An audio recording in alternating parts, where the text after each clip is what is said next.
होते, स्पर्श होऊन जे वर्ण उच्चारले जातात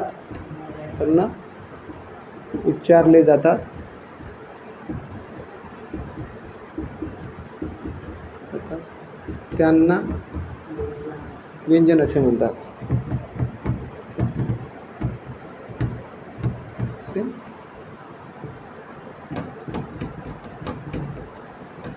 क्लिअर आहे? ओके. तिसरा हा क ख पासून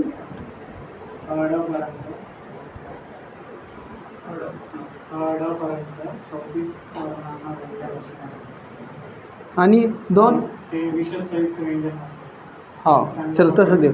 त्यांना पकडून एकूण 36 व्यंजन लिहितो. क ख पासून हड पर्यंत एकूण 34 व्यंजन आणि श आणि ज्ञ या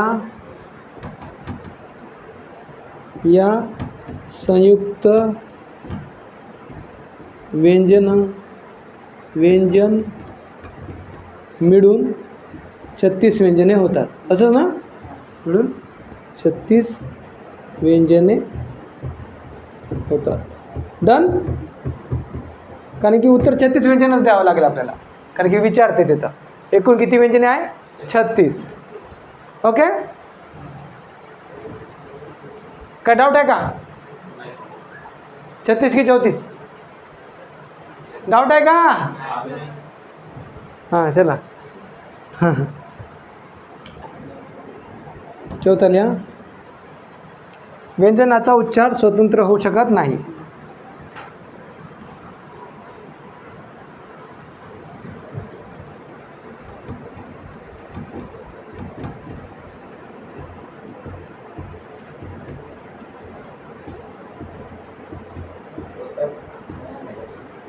हां पुस्तक आले पाहिजे.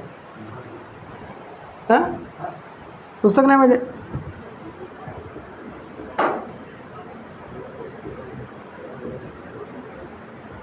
नाही आणलं आज. ठीक आहे. ओके. इकडे लिहितो बघा.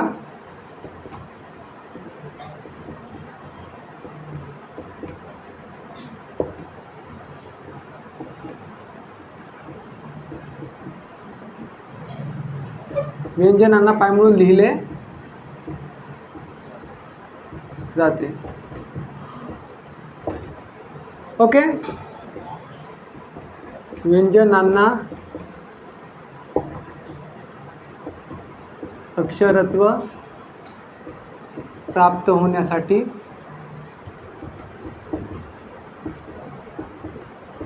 सुरांची आवश्यकता आहे. ओके. समजत आहे का?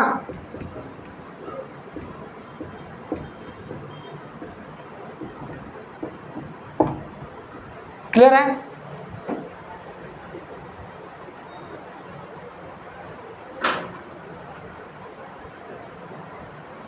व्यंजनांना पाय म्हणून लिहिले जाते. व्यंजनांना अक्षरत्व प्राप्त होण्यासाठी स्वरांची आवश्यकता आहे.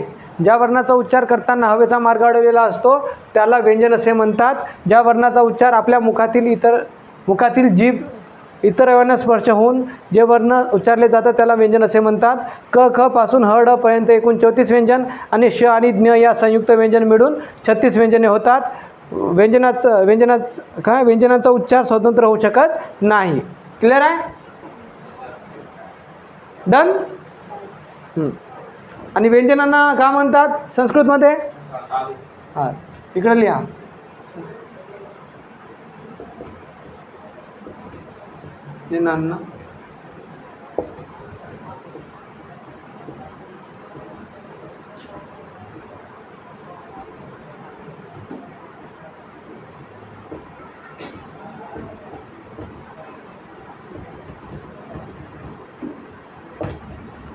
व्यंजनांना संस्कृतमध्ये हल असे म्हणतात.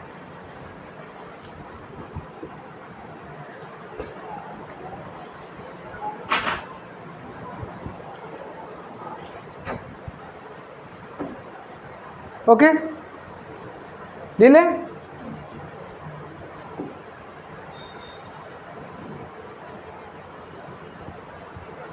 बघा, लक्ष द्या.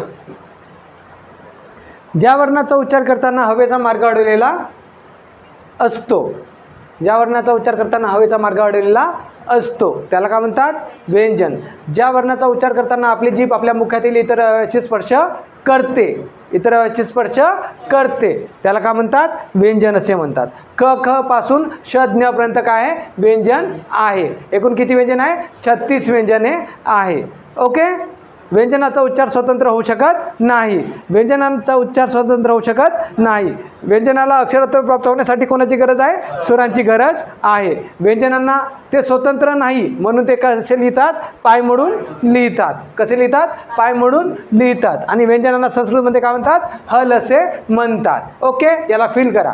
जसा तुम्ही क म्हणा, क क क म्हणताना तुमची जीभ कुठं लागत आहे? येते गड्या लागत आहे. क लागत आहे, स्पर्श होत आहे. जसं अ म्हणा, अ लागत आहे जीभ? नाही. लागत आहे का? नाही. अ म्हणा, दिसतं का बसल्यावर? नाही. अ म्हणा, अ मध्ये जीभ दिसत आहे का? म्हणजे जीभ लागत आहे का? जीभ लागत नाही आहे. क मध्ये जीभ लागत आहे. ख म्हणा, ख जीभ लागत आहे. आ म्हणा, आ जीभ नाही लागत आहे. मग जेथं जीभ नाही लागत आहे ते स्वर आणि जेथं जीभ लागत आहे ते व्यंजन. क्लिअर आहे? ओके. तर का म्हणू शकतो आपण? चांद का तुकडा का म्हणू शकतो आपण? ज्या स्वरांचा उच्चार करताना आपली जीभ आपल्या मुखातील इतर अवयवाशी स्पर्श करते ते काय आहे? आणि नाही करत ते काय? स्वर. पूर्ण उच्चाराचे वर्ण स्वर, अर्ध उच्चाराचे वर्ण व्यंजन. ओके. पाय म्हणून लिहितो व्यंजन. स्वरांना पाय म्हणून लिहितो का? नाही, स्वरांना पाय म्हणून लिहिलं जात नाही. Yes or no? ओके. संस्कृतमध्ये व्यंजनांना काय म्हणतात? संस्कृतमध्ये स्वरांना काय म्हणतात? वाच किंवा अच, वाच किंवा अच. क्लिअर आहे? Yes or no? तर आज आपण इथेच थांबूया. Thank you so much. काऊन घाला?